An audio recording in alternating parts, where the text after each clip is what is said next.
میرے پورے مسلمانوں سے اپیل یہ ہے کہ ہم تمام کو ایک پالیسی اور ایک اصول بنانا چاہیے کہ ہمارے مسجدوں میں جو 65 سال کے اوپر ضعیف ہیں ان کو ہم روکے کم سے کم 1 جون کے پورے مہینے ختم ہونے تک، کیونکہ ان کے جسم میں امیونٹی کم ہو جاتی ہے، مختلف خدا نخواستہ اگر ان کو ڈائبٹک ہے، بیماریاں ہیں، تو باڈی میں وائرس سے مقابلہ کرنے کی طاقت کم ہو جاتی ہے۔ تو میں یہ اپیل کر رہا ہوں کہ 8 جون کو انشاءاللہ تو کھل جائیں گے، مگر کم سے کم جون کے ختم ہونے تک ہمارے جو 65 سال کے اوپر جو ضعیف افراد ہیں ان کو ہم سمجھائیں، ان سے ریکویسٹ کریں کہ کم سے کم جون کے ختم ہونے تک آپ تھوڑا مسجد کو مت جائیے، گھر میں نماز پڑھیے۔ جو نوجوان ہیں جو ذرا مسجدوں کو کم جاتے، اب وہ جا کر مسجد کو آباد رکھے۔ تیسرے یہ کہ مساجد میں اگر کارپیٹ ہے اور اس کارپیٹ کو نکال سکتے آپ تو فوراً نکال کر پتھر کے اوپر نماز پڑھنا چاہیے، کیونکہ کارپیٹ میں ایپیڈیمولوجسٹ اور جتنے ہیلتھ ایکسپرٹس سے ڈاکٹرز وہ بولتے ہیں کہ کارپیٹ میں بہت سے جراثیم جم جاتے اور اس سے ہو سکتا ہے کہ خدا نخواستہ کسی کو وائرس لگ سکتا۔ تو چوتھی بات کام ہم کو یہ کرنا چاہیے کہ مساجد میں بیت الخلاء اور وضو کا انتظام نہ رکھیں، کیونکہ وہ وضو کرتے کلی کرتے اور پھر آپ آ کے نماز پڑھتے، تو لوگ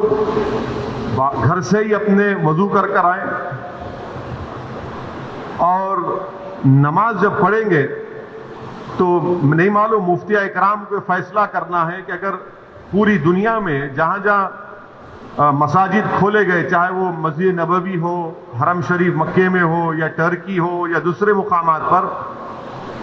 ہمیشہ کی طرح جو کھندے سے کھندا ملا کر سب بنتی تھی ویسا نہیں بن رہی اب۔ تو کیا مفتی اکرام یہ فیصلہ دے سکتے پورے ملک میں کہ بھائی جب 8 تاریخ سے مساجد کھولے جائیں گے تو سوشل ڈسٹینسنگ کو برقرار رکھتے ہوئے ہم سب بندی کریں نماز کی؟ یہ ہمارے مفتیوں کو سوچنا پڑے گا کہ کتنا یہ کر سکتے کیا، کیونکہ مختلف ممالک میں ہو رہا ہے۔ تو میں تو گزارش کروں گا ہمارے علماؤں سے کہ وہ بھی اس کا فیصلہ کر لیں، مگر دوسرے جو 4 چیزیں میں کہا ہوں اس پر یقیناً غور کریے آپ۔ میں کسی سے نہیں کہہ رہا ہوں کہ مسجد کو مت جائیے، میں یہ کہہ رہا ہوں کہ آپ صحیح کہہ رہے ہیں کہ وائرس ابھی بڑھ رہا ہے، وائرس ختم نہیں ہوا ہے، وائرس بڑھ رہا ہے ابھی، اور خاص طور سے جو ہمارے 65 سال کے اوپر کے جو لوگ ہیں اور جو لوگ مختلف امراض کے شکار ہیں، جس کو کڈنی کی بیماری ہے، ہارٹ کی ہے، لنگز کی ہے،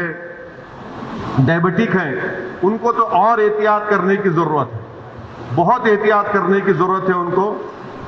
کیونکہ ان کی جان کو بچانے کا ہے۔ یقیناً ہم کو ایک روحانی اور قلبی سکون ملتا ہے جب ہم اللہ کے گھر میں جا کر سر سجود ہوتے ہیں، مگر اسلام کی اہم تعلیمات بھی ہے کہ جان بچائیے، اور اگر خدا نہ خواستہ کسی کو یہ وائرس ہوتا ہے تو پھر ان کے گھر والوں کو ان سے جو ملاقات کیے، پھر ایک نیا سلسلہ شروع ہوتا ہے ٹریسنگ کا، پرائمری کانٹیکٹ کون تھے، سیکنڈری کانٹیکٹ کون تھے۔ یہ میرے احساسات ہیں، اور یہ اسی وقت ہوگا جب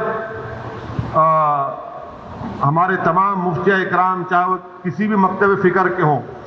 وہ اس کا ایک اجتماعی طور پر نوٹ لے کر سب کو بتائیں۔